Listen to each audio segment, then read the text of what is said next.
Dust allergy यानी कि मिट्टी से होने वाली एलर्जी, स्मोक यानी धुएं से होने वाली परेशानियां, पोलन एलर्जी, परफ्यूम और स्प्रे से होने वाली एलर्जी एंड रेस्पिरेटरी कंप्लेंट्स। ये बहुत ही कॉमन समस्या है और इसमें एलर्जिक सिम्टम्स में स्नीजिंग, कफ, कोल्ड जैसे सिम्टम्स और साथ के साथ में सिवियर अस्थमा जैसे सिम्टम्स भी पेशेंट्स को देखने को मिलते हैं। थोड़ा सा भी वेदर अगर बदल जाए उन सिचुएशंस में ये सारे सिम्टम्स उन पेशेंट्स में बहुत ज्यादा एमर्ज होके बाहर आ जाते हैं। आज की इस वीडियो में जानेंगे 2 ऐसी शानदार होम्योपैथिक मेडिसिन के बारे में जो कि dust allergy, smoke, perfume and spray allergy से होने वाली सभी सिम्टम्स को बिल्कुल ठीक करने में कामयाब है। सिट्राजिन जैसी और कई एंटी एलर्जिक टेबलेट्स खा खाकर परेशान हुए लोगों के लिए आज की ये वीडियो बहुत ही ज्यादा फायदेमंद साबित होगी।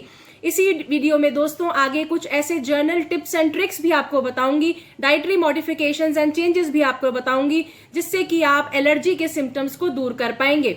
Hello dear friends, welcome back to my channel. मैं डॉक्टर पुनीता सोनी आप सबका स्वागत करती हूँ। तो दोस्तों आज की ये वीडियो आपके लिए बहुत ज्यादा इन्फॉर्मेटिव है, इसे पूरा जरूर देखिएगा। कोई टाइम वेस्ट किए बिना आइए शुरू करते हैं। ये दोस्तों सबसे पहले आपको ये बताती हूँ कि डस्ट एलर्जी का क्या मतलब है और ये क्यों होती है। बहुत से लोगों में ये पाया जाता है कि जैसे ही वो मिट्टी के एक्सपोजर में आते हैं तो उनको एकदम से एलर्जी या अस्थमा जैसे सिम्टम्स आने लग जाते हैं, जिसमें कि बहुत ज्यादा रेस्पिरेटरी ट्रबल्स होना, स्पास्मोडिक पेन होना, छींकते समय बहुत ज्यादा छाती में पेन होना, इसी के साथ में आंख में से और नाक में से पानी निकलना, जलन होना, पूरे शरीर में रैशेज आ जाना, अस्थमा जैसे सिम्टम्स होना जिसमें कि सांस लेने में बहुत ही ज्यादा परेशानी हो, दिक्कत हो और पेनफुल रहे, वो सिचुएशन पेशेंट के लिए बहुत ज्यादा ट्रबलसम रहे, तो ये सारे सिम्टम्स देखने को मिलते हैं। मेनली डस्ट एलर्जी जो है वो मिट्टी के कणों से ज्यादा परेशानी इसलिए देती है क्योंकि मिट्टी में बहुत ज्यादा स्मॉल माइक्रो ऑर्गेनिजम्स प्रेजेंट होते हैं जो हमें नजर भी नहीं आते, लेकिन वो जब हमारे रेस्पिरेटरी ट्रैक्ट में जाते हैं तो बहुत सारे एलर्जिक सिम्टम्स क्रिएट करते हैं। इसी को दोस्तों डस्ट एलर्जी कहते हैं। कॉमनली अगर हम देखें तो डस्ट तो एक्सपोजर हमारे को होता ही रहेगा, हम बाहर निकलते हैं घर से तो मिट्टी तो हर जगह है और हर किसी में ये एलर्जी देखने को भी नहीं मिलती। सेम कंडीशंस में अगर 5 लोग एक्सपोज हो रहे हैं तो उनमें से कोई एक ही ऐसा होगा जिसकी इम्यूनिटी बहुत ज्यादा लो है, जो कि सेंसिटिव है इन चीजों के लिए, बाकी 4 को कोई रिएक्शन नहीं होगा। सिट्राजिन या और ऐसी एंटी एलर्जिक टेबलेट्स खाते रहते हैं तो आराम रहता है, कुछ समय बाद वो दवाइयां भी असर करना बंद कर देती हैं। डस्ट एलर्जी से होने वाले अस्थमा में होम्योपैथी की एक मेडिसिन है पोथोस फिटिकस मदर टिंचर। ये बहुत ही शानदार तरीके से काम करती है। अगर जब भी आप मिट्टी के लिए एक्सपोज हुए हैं, आपने घर की सफाइयां की हैं, कर्टन्स या कारपेट्स हटाए हैं या बाहर निकले हैं और धूल एकदम से आई है और उसके बाद में आपको वीजिंग और ब्रीदिंग में डिफिकल्टी होने लग जाए तो आप पोथोस का मदर टिंचर ले सकते हैं। 10 ड्रॉप्स थोड़े से पानी में मिला के सुबह एंड सिमिलरली इस तरीके से रात को 1 महीना लेना है। उसके बाद में 10 दिन का ब्रेक डालना है और फिर से ये चीज रिपीट करनी है। ऐसा करने से आपको सालों से हो रही डस्ट एलर्जी की समस्या में बहुत ज्यादा सुधार देखने को मिलेगा। दोस्तों दूसरी सिचुएशन में अगर स्मोक यानी कि धुएं से, परफ्यूम से और साथ ही साथ किसी स्प्रे की वजह से जब भी आप इन तीनों में से किसी कांटेक्ट में आते हैं और एकदम से आपको कोल्ड जैसे सिम्टम्स आने लग जाएं, जैसे आपको बहुत ज्यादा छींके आने लग जाएं, आंख और नाक में से बहुत ज्यादा पानी आने लग जाए और साथ ही उसी के बाद आपको नाक बंद फील हो, ब्लॉकेज ऑफ नोज जैसे सिम्टम्स फील हो एंड इमीडिएटली आफ्टर दैट आपको सिवियर कफ की परेशानी होने लग जाए, तो इन सिचुएशंस में जो दवाई हमें लेनी है और जो बहुत ही ज्यादा कारगर है वो है हिस्टामिनम।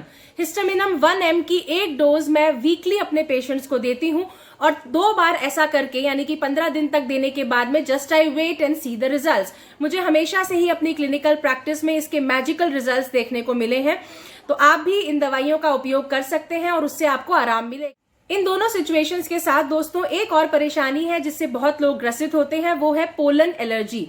पोलन का मतलब परागकण होता है, यानी फ्लावर्स के अंदर जब फ्लावरिंग सीजन में छोटे छोटे पोलन्स या पार्टिकल्स प्रोड्यूस होते हैं, जब फ्लावर्स रिप्रोड्यूस कर रहे होते हैं, उन्हें हम पोलन कहते हैं। बहुत सारे लोगों में ये सिचुएशन देखने को मिलती है कि उन पोलन्स के कांटेक्ट में आते ही उनको बहुत सिवियर एलर्जी के सिम्टम्स होने लग जाते हैं। सिवियर कफ, कोल्ड, आंखों में से पानी आना, नाक में से पानी आना, बार बार छींके आना एंड फीवर हो जाना, ये सारी सिचुएशंस कॉमन है। फूल सूंघने पर जो प्रॉब्लम्स होती हैं और फीवर आ जाता है उसे हे फीवर भी कहा जाता है। इन सिचुएशंस में दोस्तों एक बहुत ही कमाल की दवाई आपको बताना चाहूंगी, allium cepa. Allium cepa 200 potency में रोज 1 डोज दी जाती है। 15 दिन तक मैं अपने पेशेंट्स को देती हूं और उसके बाद में 10 दिन का ब्रेक डालते हैं एंड देखते हैं हाउ द बॉडी रिएक्ट्स। मुझे मोस्टली सिचुएशंस में पेशेंट्स में बहुत ज्यादा आराम देखने को मिलता है। तो दोस्तों मैंने आपको परफ्यूम से होने वाली प्रॉब्लम, डस्ट से होने वाली allergy, hay fever, pollen grains and smoke से होने वाली एलर्जी के लिए शानदार दवाइयां बताई हैं। अब आपको अपनी डेली रूटीन में किन बातों का ख्याल रखना है अगर आप इनमें से कोई भी एलर्जी से ग्रसित है, आइए नेक्स्ट सेक्शन में आपको उन डाइटरी टिप्स एंड ट्रिक्स के बारे में बताती हूँ। तो एलर्जीज की ये समस्याएं उन लोगों में ज्यादा देखने को मिलती हैं जिनकी इम्यूनिटी बहुत ही ज्यादा वीक या पुअर होती है। उसको दूर करने के लिए आपको सबसे पहले ये ध्यान रखना है कि जब भी आप बाहर जा रहे हैं तो हमेशा एक मास्क लगाकर जाइए, जिससे कि आप इन सारे कंटामिनेंट्स के कांटेक्ट में आए ही ना। घर में अगर पेट्स हैं तो उनको अपने बेडरूम और बेड से बिल्कुल ही दूर रखिए, क्योंकि उनसे भी आपको एलर्जिक सिम्टम्स बढ़ सकते हैं। और साथ ही जब भी सीजन चेंज हो तो अपनी इम्यूनिटी को इम्प्रूव करने का खास ध्यान रखिए। घर में अगर साफ सफाई कर रहे हैं, कर्टन्स या कारपेट्स हटाकर या मैट्रेसेस हटाकर, तो उन सिचुएशंस में हमेशा अपने माउथ को कवर रखिए और उन दिनों में थोड़ा थोड़ा गर्म पानी थोड़ी थोड़ी देर बाद पीते रहिए, जिससे कि आपकी बॉडी फाइट करने के लिए प्रिपेयर हो जाए। आपको अपनी इम्यूनिटी बढ़ाने के लिए कुछ ऐसी चीजें हैं जो डेली रूटीन में शामिल करनी है। अगर आप ऐसा करेंगे तो आपको मैजिकल रिजल्ट्स देखने को मिलेंगे। सबसे पहले दोस्तों, सुबह उठते ही गर्म पानी में आधा नींबू काटकर रोज कंज्यूम करना है। नींबू विटामिन सी में और एंटीऑक्सीडेंट्स में बहुत ज्यादा रिच होता है। आपके शरीर से कचरे को बाहर निकालने में, टॉक्सिन्स को रिमूव करने में तो मदद करता ही है। विटामिन सी हम जानते हैं कि इम्यूनिटी बढ़ाने में बहुत हेल्प करती है, हमारे को प्रिपेयर करती है कि हम फाइट करें। तो इसलिए आधा नींबू आपको रोज कंज्यूम करना है। इसी के साथ में ब्रेकफास्ट से थोड़ा सा पहले 1 चम्मच एप्पल सिडर विनेगर और आधा चम्मच शहद आपको 1 ग्लास गर्म पानी में फिर से कंज्यूम करना है। अगर आप इन 2 चीजों को कंटिन्यूअसली अपनी रूटीन में लेके आते हैं तो आपको अपनी इम्यूनिटी में और एलर्जिक रिएक्शंस में बहुत आराम देखने को मिलेगा।